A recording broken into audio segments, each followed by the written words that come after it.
Can you just explain what SKIF is for people who don't know? Sozialistische Kinder International Verein. That stands for SKIF.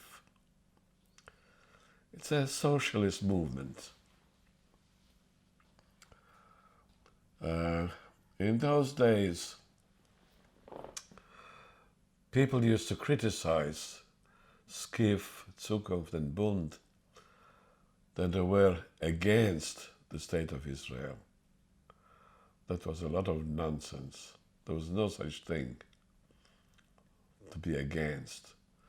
We were just non-Zionists.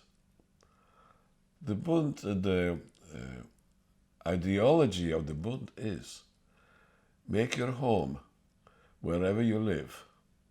Make the best of it wherever you live. Be a community. To have schools, theaters, factories, lives, wherever you live. That's where you make your home. That was the ideology of the Bund. It was a socialist movement, labor movement.